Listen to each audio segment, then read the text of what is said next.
Good morning, everybody. Welcome to Exploring the Ka here on YouTube. And of course, my name is Rock Castaldo. And welcome to my channel. I also have another channel here on YouTube called The Mystical Spiral. That's right, The Mystical Spiral, Copper and Gemstones. You could find it at just The Mystical Spiral, or you could find it at TMS, Copper and Gemstones. Of course, the website is themysticalspiralstore.com, but we also have a free information website here.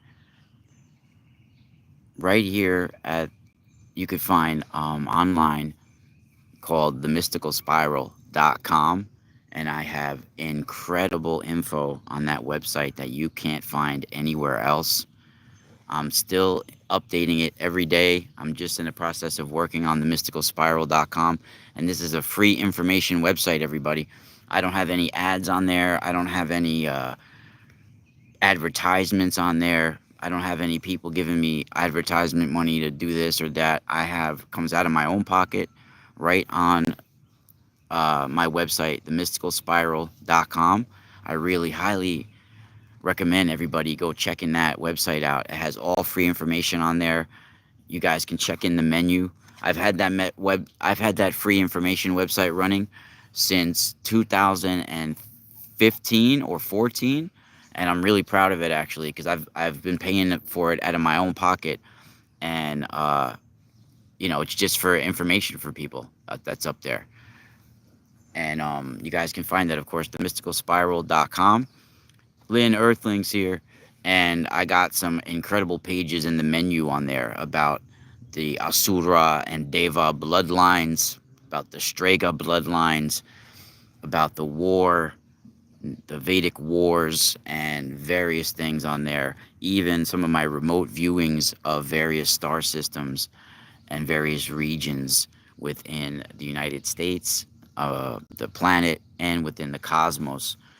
And also, to get more in-depth access to my information, my groundbreaking, world-renowned research that you can only find at The Mystical Spiral. You can also find that at patreon.com/The Mystical Spiral, everybody. And we are really going to be changing people's lives with this information, everybody. The universe has finally been speaking to me after years of going to war for the truth. You have to be a skeptic. A skeptic means that you're searching for the truth, right? And you don't just get cosmic wisdom and universal truths because you're curious. You have to go through you got to live your life, and through life's experiences, you gain wisdom. The universe starts revealing things to you through your life experiences. But if you only do the studying alone, you're never going to get revealed the true spiritual significance of the information, because that gets access through your life's experiences. And we right here are on the amazing shores of the Hudson River, the lower Hudson River. In fact, this was a spot known where Benedict Arnold once was. Let me show you guys. In fact, this stone is talking about it right here. Look at this. So we're going light to a spot that is had some darkness associated in our past. We're bringing light to this location because look at this right here. In the dead of night, on the 21st of September 1780, Benedict Arnold, the trader, and John Andre, the spy, met at the water's edge where the gun points to plot the fall of America's freedom. The gun that they're talking about is right here. And the water's edge that they're talking about is over there where the docks are. Where there used to be it went out further. This is actually a spot that they call Indian's Chair, or High Tor Mountain, because it's like a chair inside of there. So really, the Dutch named it High Thor or High Tor when they came over here. And this was, a spot where Benedict Arnold met Major Andre, and Major Andre was actually hung.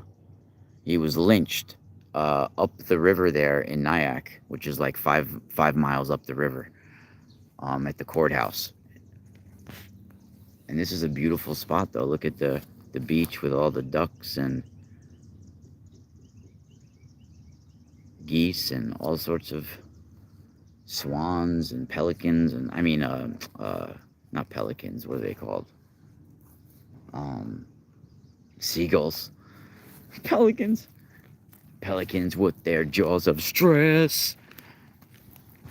Come test. Look, so we're bringing light to this spot. Arizona Raven. Arizona Raven's in the house. So in the dead of night, waiting for dawn, right here. Beautiful. And guys, I have a treat for you also for my Space Border podcast.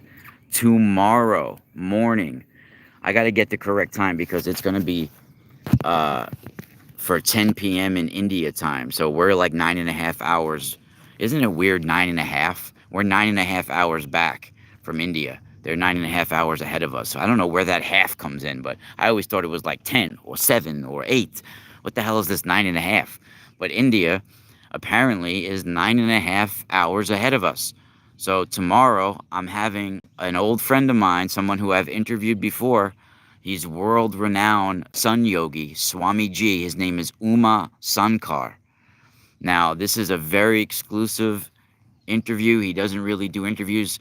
Some of the year he lives in the Himalayas, and he is a sun yoga. He practices sun yoga. They call him the sun yogi. And for a while in his life, he was feeding only from the sun. He wasn't even consuming food and water. They actually did a test on him and put him in the hospital for 2 weeks, and because they didn't believe what he was claiming, right? Beautiful ducks, geese floating by. So my old buddy Uma Sankar is going to be joining us. Ooh, look who's behind me. Hey, Mallard. What's going on, Mr. Mallard? We're chilling, guys. We're chilling. But I'm give you guys some exclusive access here to my book, right? I'm giving you guys some interesting things to the book that I've been writing, and we're documenting it here so people can't play. If they want to plagiarize this, I have proof, right? I'm going to prove to you guys that in mythology, they're talking about the Birkeland currents. The Birkeland currents, I'm going to explain to you guys more. If you are Patreon members, you guys have hopefully gone through. And I put Patreon posts almost every day up on my Patreon, and a majority of them never get read, I think, even by the people that are patrons of mine. So people, you got to check that out. Maybe if you guys aren't getting the emails, but I've been putting exclusive information. I'm going to be showing you guys how the dolphins of Apollo, the naga of Hindu and Vedic, are the Birkeland currents of plasma physics and astronomy, right? And astrophysics, right? And I'll explain to you guys what the Birkeland currents are later on the Space Water podcast, but they basically are the currents, the electrical currents flowing through the plasma, and they are the dolphins of Apollo. They travel along magnetic field lines, and we're going to be getting more deeper into it. And they're talking about the most advanced sciences within mythology and the myths of old. We are just mistranslating it. And it's time to reawaken that knowledge so we could remember who we are, where our place is in nature and the universe, and where we're going before we lose who we are. We're at the cusp of losing who we are and our individuality, our individualized patterns that make us unique, our DNA. And they have incredible solar myths all over the world. One of them is in Japan, right? It's called even the Way of the Gods. And it has this reference to a floating cloud that's in the midst of infinite space, right? And it's before matter had taken any other form. It's incredible. So we're talking about plasma clouds, dust clouds. We're talking about star forming regions, right? and they describe this way of the gods myth, this solar creation myth in Japan. It talks about this original nebula, right? That things emerge out of this egg, and this egg myth, so-called myth, is described in many cultures all over the world, right? So they literally say that there was in this Japanese myth, right, that there was neither heaven, earth, sun, nor moon, or anything like that ever existed yet, and there was an infinite space, the invisible lord of the middle heaven, they call it, right? And with him there were two other gods there, and they created between them a floating cloud, a plasma cloud, in the midst of which was a liquid, formless, and lifeless mass from which the earth evolved out of, right? And after this, uh, in the heavens, they talk about 7 generations were born of gods. And this has to do with the 7 streams of plasma coming from specific star systems, like the the the Great Bear and the Pleiades, right? These sevens, the Lesser Bear and the Greater Bear, right? These are where the 7 rays come in, and they discuss this, right? These are the 7 where the 7 generations of gods emerge out of, right? Bloodlines, right, from streams of plasma, the suns, stars that are creating it, right? It's really incredible. And the last and the most perfect of these 7 so-called generations that emerge from this cloud in space were Izanagi and Izanami, right? And these were the parents of the world and all that's in it, right? And after that, the living things, like after, like, they, Izanagi created his children after this, and they descended into this freaking clear stream. While they talk about it, he descended into this clear stream while he bathed his left eye, and that sprang forth Amaterasu, right, the sun goddess. So listen to the context we're talking about. It's a sun that's being born, and the sun is being born after something descended into a clear stream and bathed its left eye, right? The eye is a metaphor. This is the eye of the sun, right? This is the inside of the nebula. This is a star-forming region, supernova-type explosions forming other suns, right? Descending into the plasma waters, electrical currents of thought and creation, the messengers of Apollo, the dolphins of Apollo, the Birkeland currents, sending the messages of the naga to create a new sun.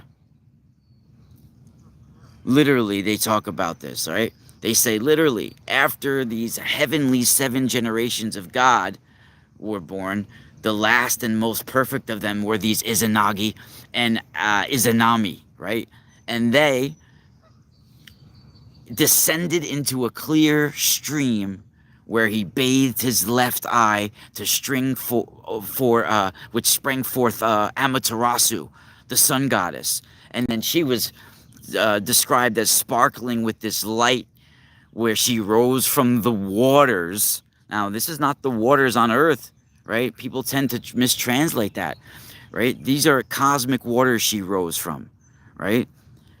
Because they literally say she's sparkling with this light. She rises from the waters as the sun rises in the east, and her brightness was so wonderful, and she shone through heaven and earth, right?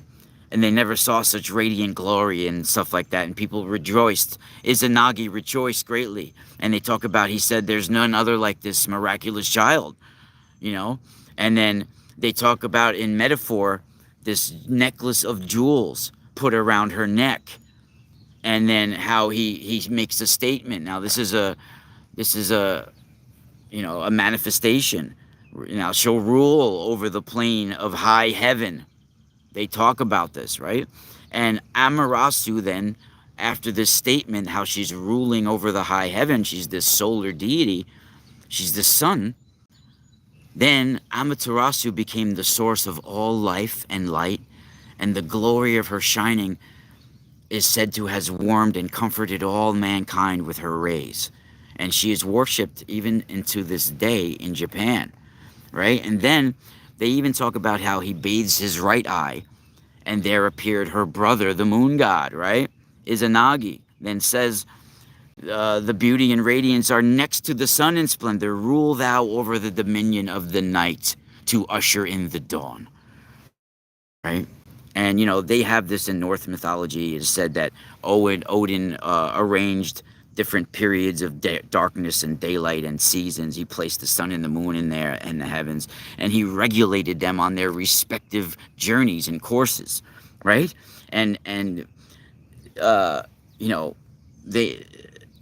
This is not just actually the Norse legend opposes the views that the gods were created by the heavenly bodies. They actually talk about how the sun and the moon were formed from these sparks that came from the fire land of Muspelheim, right? So what are we talking about here? Yes, this is talking about the same thing. And scholars have this confused, right? They're talking about how it was generated from a new sun was created from a supernova explosion, most likely, right? The sparks of the fireland of Muspelheim, right? So that's very interesting. Really incredible stuff here. And this pretty much runs across the board with solar myths. Right? You'll find the most advanced sciences like plasma physics that's talked about in mythology, all the way from the Hindu to the Hopi. Right? It's really incredible. And that's what we're talking about in my new book. And this is really inside access, guys. You guys can't hear this anywhere else. It's really incredible. The Egyptians and the Mexicans, the Peruvians, they all had some sort of god rising from the waters, right? In Peruvian myths, they have Viracocha, right? People are familiar with Viracocha, right? Viracocha was the supreme god of all the Peruvians. And not only did he rise from the waters, but they usually used cosmic waters as a macrocosm, and they name waters on Earth after cosmic coordinates. And a lot of them tend to be regions within our magnetosphere around Earth and regions within other star systems and suns, right? So in Peruvian, they have Viracocha rising from lake or the bosom of Lake Titicaca. But you got to remember, this is originally a cosmic coordinate. So he's rising from the waters in the heavens, right? And his journey is westward while he overcomes all his foes. So a lot of these talk about both these deities will be the destructive forces of the sun and the healing powers of the sun. That's why you have Sekhmet, an Egyptian. She's not only a healer, but she's a destroyer. And you have this with all solar deities, because they're talking about different aspects of the sun. They're not people. They're stars. They're suns, and the various aspects and attributes of the sun. And the sun sends its information through plasma streams, right? And the electricity, the way the electricity moves through the plasma, electrons and everything, it moves like snakes. It moves like dolphins, right? Diving, moving like in those patterns, the way dolphins dive in and out of the waters, the way snakes spiral and move through the waters. It's the same way the electrical currents move through the plasma. And this is why they call it the dolphins of Apollo. And he's always holding these dolphins on these lines, these ropes lines. This is because they electrical currents that travel within the plasma, they travel along magnetic field lines. And these are the lines, the ropes of the dolphins of Apollo. Really incredible. And they're showing the most advanced plasma physics within ancient mythology from thousands and thousands of years ago, right? Even, what's it called? The Minoans with Malta, they have on their temples specific things like dolphins and spirals on the dolmens. And uh, uh, that whole island is devoted to the solar mother goddess and the waters.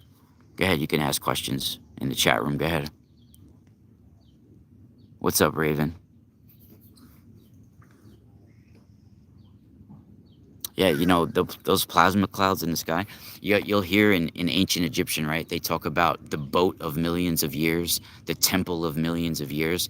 Well, on a galactic scale, uh, it's there. It's measured in millions of light years, like that. Like when you see a nebula, that's millions of years of plasma. That's a boat of plasma. That's millions of light years. That's how it's measured on a galactic scale that way. So when they're talking about a boat of millions of years, they're literally talking about like a big nebula of plasma, right? And remember the context that we're talking about. These temples are solar temples. They're solar kings, solar dynasties. So the context that you're going to be talking about is attributes of the sun, right? Even Akhenaten, and he was born Amenhotep IV, but he changed his name to Akhenaten, which literally means the intelligence of the rays of the sun, right? The gleam of the sun's disk, the gleaming intelligent of the sun's disk. That word Ak, it means intelligence. It's interchangeable with the word Ku in Egyptian, right? So you can even say his name is Ku Enaten or Ak Enaten, which he literally is not worshiping the Aten itself like most people confuse it. He's worshiping the light that's emanating off of the disk, which is plasma streams, right? And you'll see in all of the Akhenaten, most of the Akhenaten murals, they have arms from the sun handing down an Ankh loop. These are the coronal mass ejection loops, the solar prominence plasma loops, and they're formed by twisting snakes, twisting magnetic field lines that form these loops. And you'll see this in many of the hieroglyphic symbolisms, and it's really incredible. And I'm like reawakening this knowledge that was also reawakened within the later 18th dynasty, right? So if other people out there thought the Ankh or the Pasha from Hindu meant the coronal mass ejection or the solar prom, they would have said it that way. So guys, this is actually very groundbreaking information when I'm bringing this back into the collective, right? So I have some amazing things here in my notes that I wanted to bring up actually as well, even about the Maoris of New Zealand, the Algonquin deities that is in Ottawa. There's an Ottawa myth about the sun. There's so much that we can get in from New Zealand as well. Different places that I haven't talked about as much as the past, but it's literally worldwide advanced knowledges, and some of the North American Indians are very interesting as well. Yeah, the Pleiades, the Seven Sisters. This is part of the Seven Sisters of the Pleiades, the seven stars of the Great Bear, the celestial ship of the North, right? That Great Bear constellation is very crucial. It's the Big Dipper's in there, right? Those seven stars, along with the seven stars of the Pleiades and Sirius, along with seven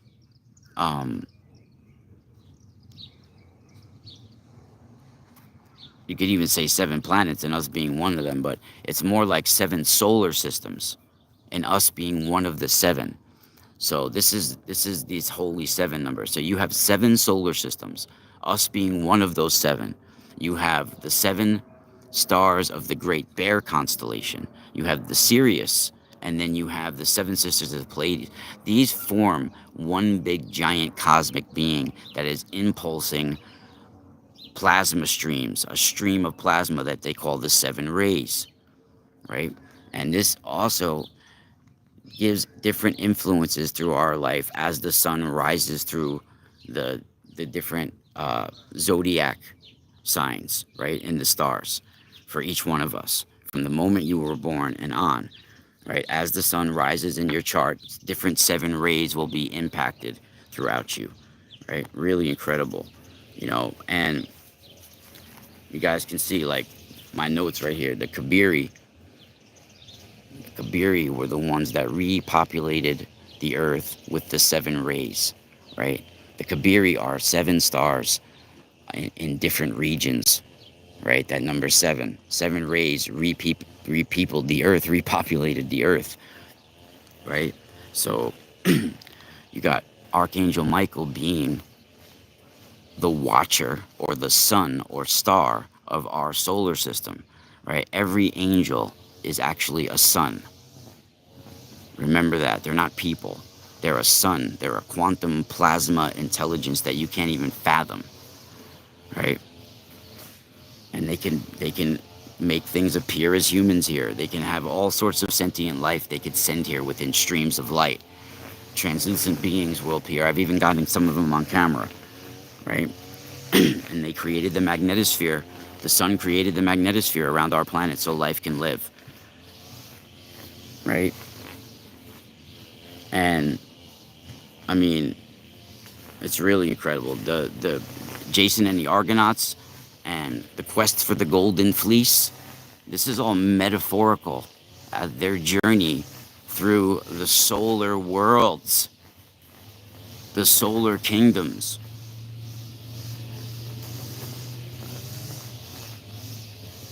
You know, even in Armenia, really, even today in Armenia, they have different adorations to the rising of the sun, right? Even in spite of many people's saying that they shouldn't do this, right? You know, the Tartar tribes, they sacrificed horses to the sun god, right? And the Mongol, right? These high priests, they would do some incredible rituals to the sun. Even with Akhenaten, you know, during the morning as the sun rises, they would ride the chariot across the horizon to signify, you know, as the sun you know, it's a metaphor of the sun coming over the horizon. They would do the chariot ritual, and they would do a lot of their things according to solar cycles, you know. So it's really incredible. And there's a lot of myths that have to do with 365 ropes coming from the sun that have to do with the days. And then, you know, you have the beautiful solar myths in India, and that have to do with in India, all the way to Indians of North America, right? Algonquin legends of the red swan. You know, it's interesting that they use a lot of the things that they use. A lot of the birds that they use are water birds. Remember that the sun, the music that the sun makes when the electrons come in the magnetosphere sounds like birds chirping, certain specific birds. And also the symbology of certain water birds that have crooked necks. This symbolizes the coronal loop, right? They're all solar deities that form a loop with their neck. Really incredible. This is why you have the crooked staff of the shepherds, right? They're solar shepherds. Move away from this guy. He's got to do this right here while I'm talking. He literally came right here to do this. What a douchebag. But he's got to do his work. It's kind of early, right? 8:30, 8:20 to be doing this. So this is the infamous spot where Benedict Arnold, I actually think it was up, I sense that the spot that they're saying that Benedict Arnold isn't right here. It's actually more up at the peak of the coast up there. That's what my intuition is telling me. Nobody told me that. But I don't think it was here at the docks like everybody thinks. I think the spot where Major Andre met Benedict Arnold is that tip point right there. And I see him coming in, and I see him coming off of a bigger boat and on like a canoe type thing where he paddled on a canoe himself from a bigger boat. And he met him, and he came ashore. He didn't go back to that boat that he came from. You know, they ended up hanging Major Andre. Yeah, it is really gorgeous here. I grew up here.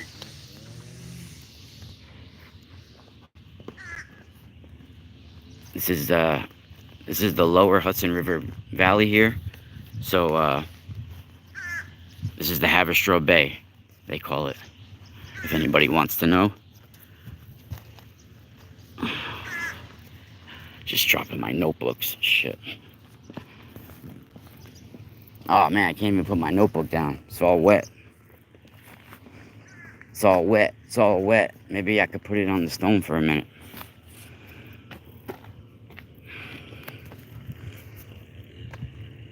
Yeah, it's really beautiful. You know, they have the sacred 9, the sacred 7, the sacred 12, and we've gotten into this number. 9 is very important as well. Not only the planetary systems, but 9 seems to be a completion number of our solar system as well. And it seems to be a completion number when it comes to octaves.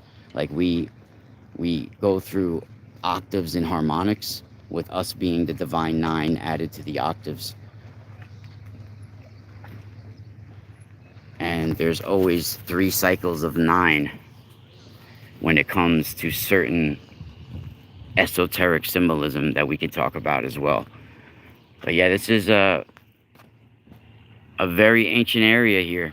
Not just from the 1700s, that's not that ancient, but from the North American tribes to way before. You know, some people think that there once was a very ancient civilization called Norumbega that once lived in this area, and that on the Palisades Mountains, going up the Palisades Parkway, that they once had a huge structure that is leveled off now. It used to be on the top of the mountain, on a mountaintop.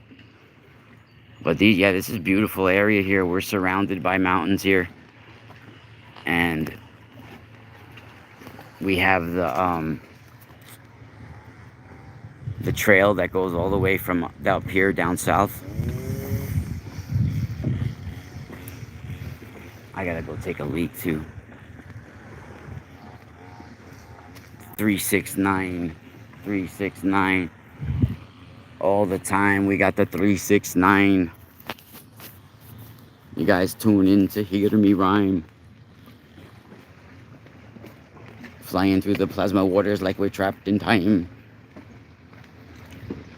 I'm bringing it to the spine, to the current of your spine. What?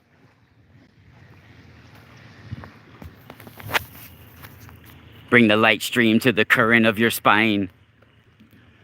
Arizona Raven got the 369. We got the plasma light. We got the plasma light right to the current of your spine. That's pretty dope. Arizona Raven says the 369. She got the plasma light channeled right to her spine.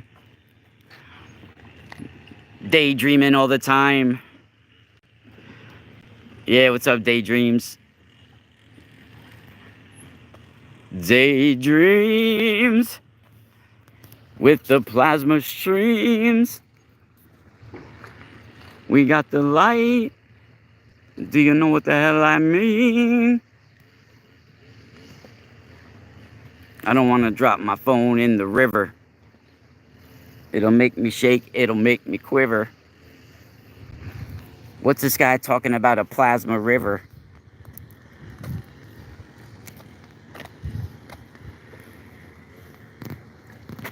Shh, don't laugh at me, don't whisper.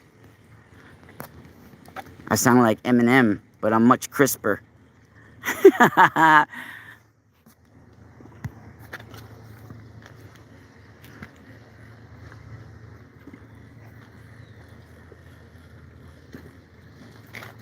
Daydreams. Yeah, I just sent out a amazing mother skull to my boy Isaac. Been a long time friend and customer on the Mystical Spiral store. You know, I think he's been following my work since like 2015. And he's been a long time friend since then, so like 10 years almost. I just sent him out. I gave him it for a wholesale price too, because I basically broke even on that for him. So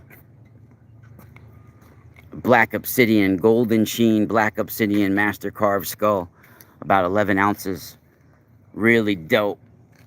I hope you use it in good health, brother. You now the guardian of master carved skull. We use the same carvers that Joshua Shapiro, that came on my show, the Crystal Skull Explorer, Joshua Shapiro, the Jewish Crystal Skull Explorer.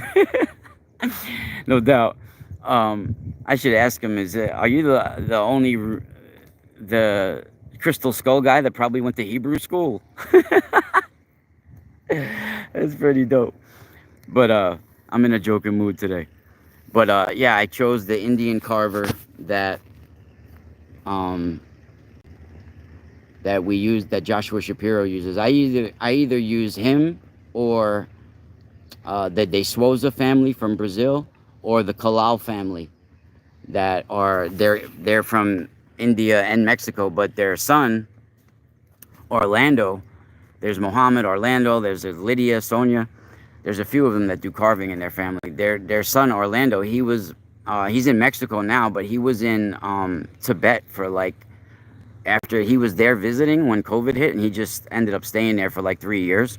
So while he was there, I literally maxed out 3 of my credit cards. I'm still like $16,000 in debt with credit cards because I just got inventory, because it was like a once in a lifetime thing. So I had to just get it on my credit card.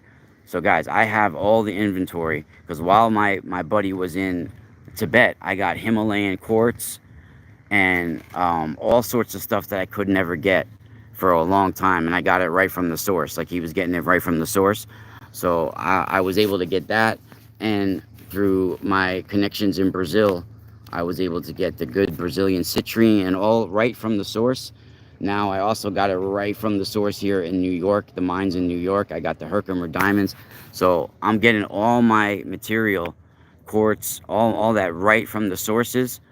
So you're getting the highest quality, most ethically sourced material, and I'm wrapping it with sacred coils that bring you, it's science, right? So if I wanted to make it for just jewelry, it would be a hell of a lot more fancier. I've made fancy stuff. It's not for being fancy. There's a reason why we do the coils, right? And I also do some of the twisted copper where it's twisted clockwise, because when you make something twisted clockwise, you're eliminating the negative electron. Like, so you normally have a positive and negative pole within a piece of copper. When you twist it clockwise, it's wringing the negative charge out of the copper and keeping just a positive charge in the copper, where it's constantly an explosion of brand new fresh electrons, which this is what you want. And it's cut from the royal cubit measurement, right? So when you make a coil out of that and you put it around piezoelectric material, it's compressing the quartz inside the coil, inside the ring. It's squeezing it, which opens up a doorway of light from the quartz, right? Cold plasma light. So there's a reason why I do the coils. I've had many people even copy my style since I've started.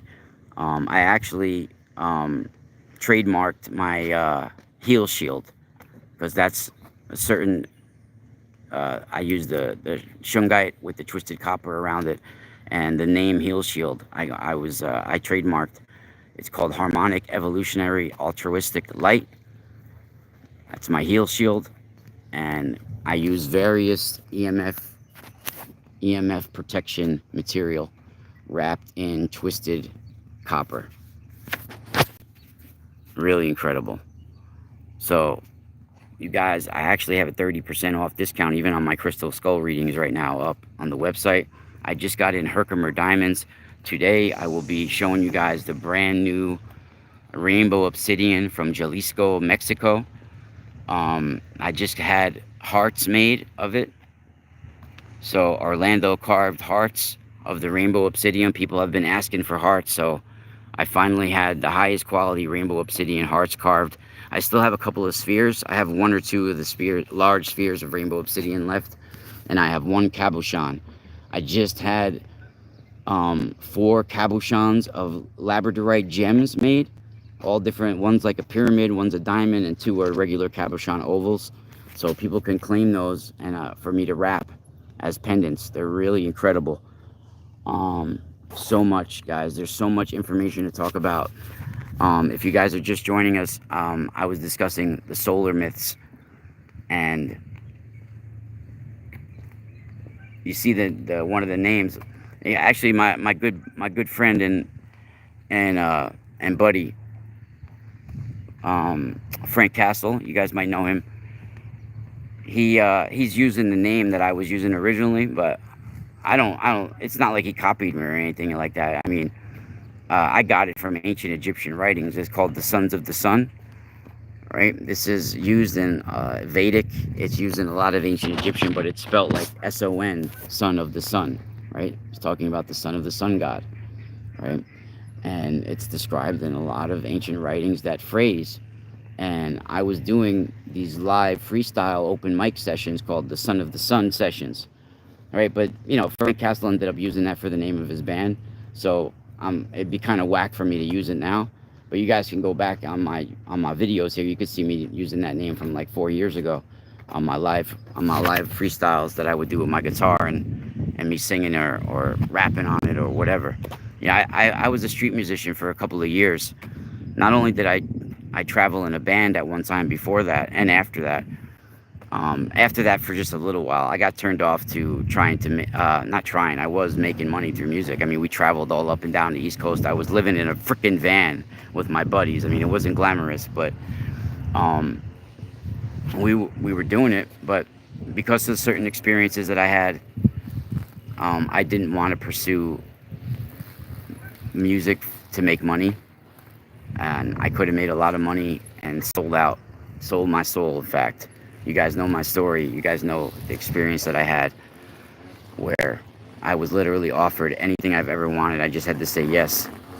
But I looked the person in his eyes and I said thank you, but no thank you. And I've been broke ever since. But you know what? I got my soul. And I got my free will, creativity in our minds. And that's what they're trying to take from us. And you know what?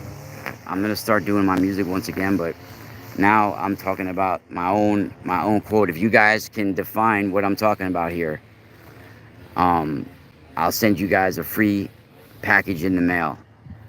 I'm gonna be doing a video tonight on my Space Water podcast, and we're also gonna be doing another video live with Uma Sankar, the Sun Yogi, tomorrow morning. He'll be in India. I'll be here. But tonight I'll be doing a solo video on my Space Water podcast. If you guys can tell me what I mean by the sun behind the sun. What does that mean? If you guys can tell me what that means, and you can't look it up online, please be truthful. All right? Try to be truthful, please. Don't look it up online. Don't type it in Google and research it. Get a pen and paper right now and write down what you think the sun behind the sun means. You can write something down. You can draw a symbol, whatever comes to you. When I say sun behind the sun, you put that down on paper or however you need to put it down, record it or something, and then we're going to go over it tonight in the show. So I can tell you what I mean behind that, because not only am I doing the Space Water podcast, but I'm going to be doing the Sun Behind the Sun Chronicles, the Sun Behind the Sun News. I was going to call it the Spirit Flame News, because I used to use that, and Spirit Flame is an old religion term of the Strega, and I actually have a tattoo of the Spirit Flame, which is basically a flame of like a, maybe like it's like a three-tongued flame. I don't think you guys can see it on my ankle. Can you guys see it on my ankle down there? It's like a flame that's going over the crescent moon, but the crescent moon is more like a bowl or a chalice too. It could be looked at, but it's also the celestial ship of the north, right? That it's the solar boat. So I have the solar barge with the flame dancing over the solar barge, which is a sacred ritual that we do in ancient Italy. And you can use the strega liquor. The strega liquor, you pour it in a ceramic bowl, and you light it on fire, and a blue flame will dance upon the bowl, and it'll be a three-tongued flame. There'll be three flames to it, right? And it looks like coned shaped beings dancing upon the bowl in a sacred blue flame. That blue flame is the sacred blue flame of the strega. I've seen a lot of people try to start their own mystery schools and use that blue flame name, but that blue flame comes from the strega, comes from the Mediterranean area, and the mystical families and shamanistic families uh, of of the hereditary families of the Mediterranean. It's called the spirit flame, right? So that blue flame is very sacred. This is the blue flame of Sekhmet. This is the blue flame of the Shakti of Vedic. Sekhmet actually is derived from the Vedic Shakti, that SKT, Sekhmet, or Sekhet. Actually, it comes from the Sekhet and Sekhem energy, which is not only the Kundalini energy, but it's the destructive and healing solar forces, right? Impulsed plasma streams of light coming from the sun. And when you have the female energies, it has to do with the healing, creation, transformation of the sun. But it also has to do with the wrath of the sun as well, where it destroys to make anew. Speak it to your DNA, activate, man, let it literally activate, and you feel it rolling over the back of your head, down your spine, into your feet, and anchoring beneath you. You could feel the tingling when I talk, a goosebump sometimes. And you have an area, I'll give you guys a gem right here, and it actually comes from Kabbalistic, very, very ancient Kabbalistic knowledge from Rabbi Luzzatto, who Rabbi Luzzatto was an Italian Kabbalist. That's right, an Italian Kabbalist. And he was part of what they called the Padua Circle. In Padua, Italy, they had a group of sorcerers, basically. And they were Jewish Italians, right? They were Kabbalistic practitioners. And they were called the Padua Circle. And Rabbi Luzzatto, Luzzatto or Ato, Luzzatto, right? I forget what his nickname was. He was either Ramchal. No, damn, I forget what his nickname was. He might have been the Ramchal. I'm not sure. I might be wrong on that. But he had the holy. I forget what his nickname was now. It's been a while since I've. But Rabbi Luzzatto, very famous sage, basically Kabbalistic sage, and esoteric Kabbalah, and he talked about a very sacred region called the Lutz bone, right? The Lutz bone, Lutz can mean light, but it also can mean hazelnut tree, because it's the sacred tree of your spine that goes right, connects to the underneath your occipital cavity there.